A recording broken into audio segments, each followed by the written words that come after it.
ভীষণ টেস্টি এই চাটনিটা খেতে অনেকটা আনারসের চাটনির মতোই, কিন্তু একদমই আনারসের চাটনি নয়। নমস্কার, আপনাদের সবাইকে আমার চ্যানেলে স্বাগত জানাচ্ছি। আমি আজকে আপনাদের সঙ্গে শেয়ার করব বন কাঁঠাল বা মাদারের চাটনি। ভীষণ টেস্টি একটা রেসিপি। শেষ পাতে এমন একটা চাটনি না থাকলে খাওয়াই অসম্পূর্ণ থেকে যায়।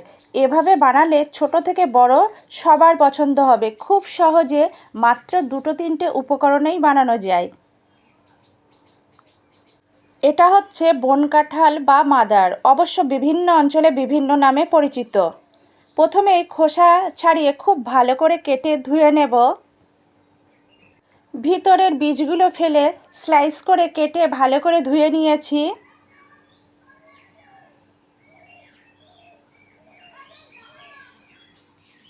কিছু ড্রাই ফ্রুট দিলে অবশ্যই চাটনির স্বাদ বেড়ে যায়।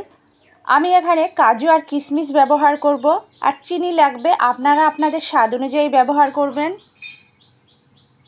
সমস্ত উপকরণ রেডি করার পর চুলায় কড়াই দিয়ে খুব ভালো করে গরম করে নিয়েছি। কড়াই গরম হলে কড়াইয়ে পরিমাপ মতো সর্ষের তেল দিয়েছি।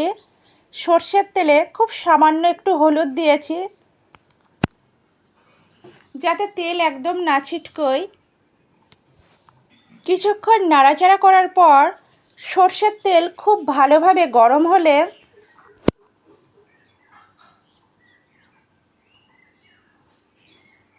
শুকনো লঙ্কা, সর্ষে, পাঁচফোড়ন দিয়েছি। নাড়াচাড়া করে খুব ভালো করে ভেজে নিয়েছি।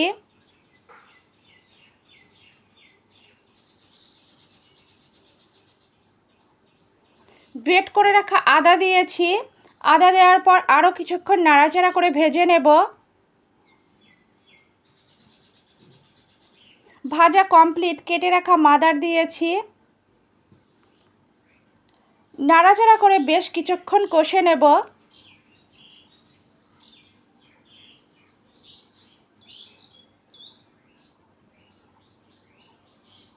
খুব সামান্য নুন দিয়েছি, আবারও নাড়াচাড়া করে দেব। 2 মিনিটের জন্য ঢাকা চাপা দেব, তাহলে অনেকটাই সিদ্ধ হয়ে যাবে।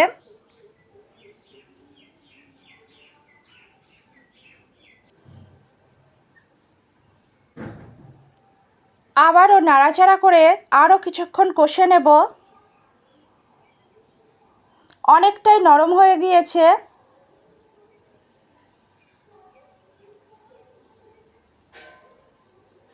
খুব অল্প পরিমাপ জল দেব। জল দেওয়ার পর নাড়াচাড়া করে দেব।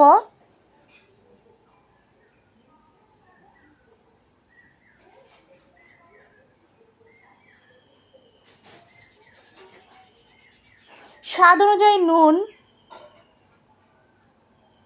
পরিমাপ মতো হলুদ, নুন হলুদ দেওয়ার পর নাড়াচাড়া করে দেব।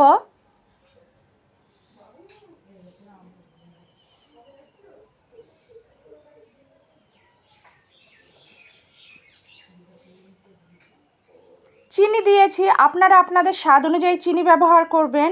চিনি দেওয়ার পর নাড়াচাড়া করে দিয়েছি। ঠিক এই পর্যায়ে ঢাকা চাপা দিয়ে জাল করে সিদ্ধ করে নেব।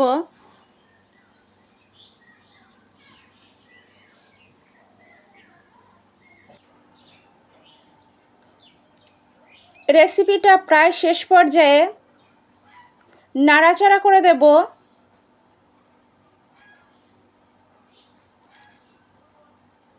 আরও 1 মিনিট কুক করব।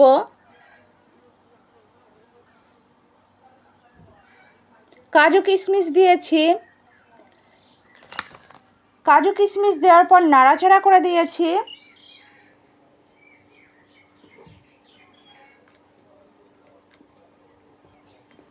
কাজু কিশমিশ দেওয়ার পর নাড়াচাড়া করে 1 মিনিট কুক করলেই রেডি মাদারের চাটনি। ভীষণ লোভনীয় একটা রেসিপি। আমার আজকের রেসিপি ভীষণ টেস্টি লোভনীয় রেসিপি। মাদারের চাটনি পরিবেশনের জন্য একদম রেডি। আপনারা শেষ পাতে অবশ্যই পরিবেশন করতে পারবেন। এছাড়াও মুখে রুচি ফেরাতেও সাহায্য করে। রেসিপিটা আমি ঠিক যেভাবে দেখিয়েছি একইভাবে বানাবেন, একদম পারফেক্ট হবে। আমার আজকের রেসিপি আপনাদের যদি ভালো লাগে লাইক করবেন, কমেন্ট করবেন, শেয়ার করবেন, আমার চ্যানেলের পাশে থাকবেন। আর আপনাদের অনেক অনেক ধন্যবাদ এতক্ষণ ধরে ধৈর্য সহকারে আমার রেসিপিটা দেখার জন্য। আপনারা এভাবেই আমার পাশে থাকবেন, আমাকে সাপোর্ট করবেন। অন্তত একবার হলেও এই রেসিপিটা ট্রাই করবেন।